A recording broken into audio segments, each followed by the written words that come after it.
सभी को नमस्कार। आज का यह वीडियो उन सभी पेशेंट्स के लिए है जो डायबिटीज़ या बीपी से बहुत सालों से ग्रसित हैं और किन्हीं कारणवश दवाइयाँ वही खाते रहते हैं, डॉक्टर की सलाह नहीं ले पाते, जांचें नहीं करा पाते। और दोस्तों, ये डायबिटीज़ जो 15-20 साल पुरानी जब हो जाती है तो एक ड्रेडेड कॉम्प्लिकेशन जिसे हम CKD कहते हैं या डायबिटिक क्रोनिक किडनी डिजीज़, जो किडनी को धीरे धीरे ख़राब करती रहती है, उसकी तरफ बढ़ते चले जाते हैं। दोस्तों, आज हम ये जानेंगे कि CKD की समय रहते कैसे पहचान की जा सकती है और इस कॉम्प्लिकेशन से कैसे अपने आप को बचाया जा सकता है। ये संभव हो पाएगा सिर्फ समय से जांचें कराने से। दोस्तों, CKD की जो अंतिम स्टेज होती है ESRD, जिसे एंड स्टेज रीनल डिजीज़ कहते हैं, अगर एक बार वो स्टेज 5 या ESRD पे आप पहुंच गए तो उसके बाद सिर्फ आपके पास दो ही रास्ते बचते हैं। या तो आप ज़िंदगी भर डायलिसिस कराते रहिए या किडनी ट्रांसप्लांट करवाइए। और दोनों ही इलाज के बारे में आप जानते हैं कितने महंगे हैं और कितना इनमें समय और वक्त बर्बाद होता है। फार नाम की एक चीज़ जाननी बहुत ज़रूरी है, जिसको ग्लोमेरुलर फिल्ट्रेशन रेट भी कहते हैं। ये हमें बताता है कि हमारी किडनी कितने परसेंटेज फंक्शन कर रही है या हमारे ब्लड को कितनी सफाई से साफ़ कर रही है, जिससे यूरिया और क्रिएटिनिन जो गंदे पदार्थ होते हैं ब्लड में हमारे, वो फिल्टर होते रहें। जब ये किडनी का फंक्शन कम होता चला जाता है तो GFR कम होता चला जाएगा और जो ब्लड से जो विषैले पदार्थ आपके यूरिन के थ्रू निकल जाने चाहिए वो आपके ब्लड में इकट्ठे होने शुरू हो जाते हैं। इनमें सबसे नंबर 1 ब्लड यूरिया होता है, दूसरा सीरम क्रिएटिनिन।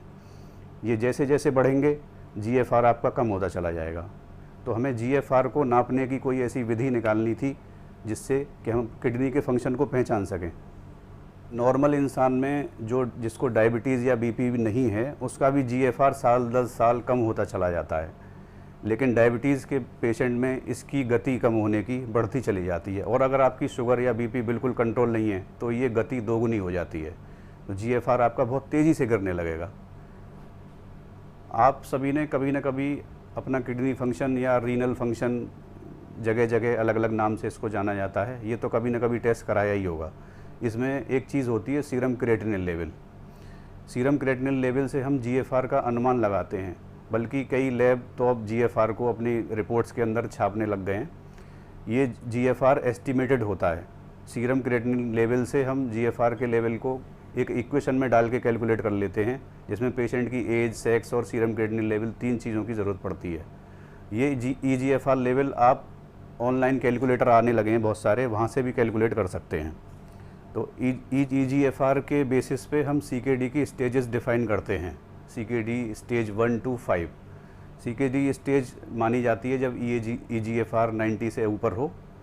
इसके बाद स्टेज 2 आती है जिसमें कि 60 to 89 EGFR रह जाता है। इसके बाद स्टेज 3 आती है जिसको हम 2 पार्ट में डिवाइड कर देते हैं, स्टेज 3A और स्टेज 3B। इसकी इम्पोर्टेंस मैं थोड़ी देर बाद में बताऊंगा कि ऐसा हम क्यों करते हैं।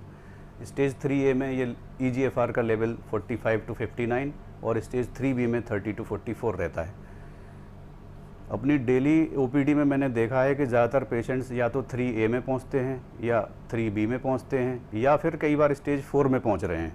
अब उनके OPD आने की वजह कोई और होती है, या तो BP कंट्रोल नहीं हो रहा है उनका, नियमित रूप से दवाई भी खा रहे हैं, नमक भी छोड़ रखा है, पानी भी कम पी रहे हैं, टहल भी रहे हैं, लेकिन BP कंट्रोल नहीं होने में आ रहा है। इसके अलावा पैरों में सूजन आने लगी है, टखनों के ऊपर उंगली से दबाते हैं, गड्ढा पड़ जाता है, या यूरिन में झाग बन जाते हैं करने के बाद, या जल्दी जल्दी यूरिन में इन्फेक्शन होने लगा है। ऐसे लोग जब अपनी जांच कराते हैं तब पता चलता है कि वो तो स्टेज 4 CKD में पहुंच चुके हैं। अब यही समय रहते अगर वो पहले आ जाते डॉक्टर के पास, स्टेज 2 में आ जाते या स्टेज 3A तक आ जाते, तो हम कुछ दवाइयाँ, कुछ लाइफस्टाइल चेंज करके उसको रिवर्स करने की कोशिश कर सकते थे।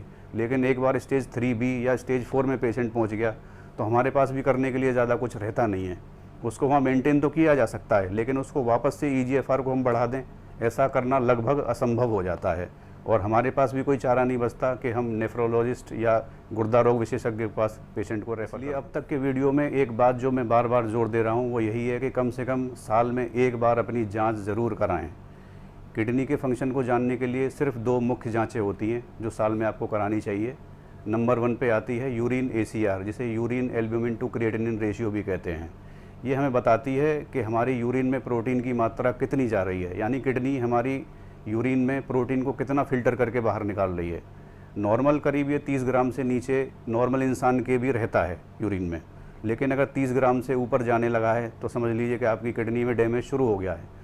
और हो सकता है कि सीरम क्रिएटिनिन लेवल इस वक्त तक नॉर्मल आए आपका, लेकिन डैमेज ऑलरेडी शुरू हो चुका है, सीरम क्रिएटिनिन बाद में बढ़ेगा। तो हमें ऐसे इसी स्टेज पर कुछ ना कुछ इंटरवेंशन इस तरह का करना होगा कि ये स्टेज आगे न बढ़े, यूरिन में प्रोटीन की मात्रा ज़्यादा न जाए। इसकी कुछ दवाइयाँ होती हैं, कुछ और तरीके होते हैं जो डॉक्टर से मिलकर आप उनसे सलाह ले सकते हैं। की जांच सुबह खाली पेट एक सैंपल दिया जाता है यूरिन का, बहुत सिंपल सी जांच है, हर लैब आजकल करती है, उससे हो जाती है। दूसरी जांच मैंने पहले ही बता चुका हूँ, उसके सीरम क्रिएटिनिन का लेवल आप करा सकते हैं, इसको 6 महीने में भी करा सकते हैं और साल भर में तो ज़रूर करानी चाहिए हर एक डायबिटिक और बीपी वाले पेशेंट को।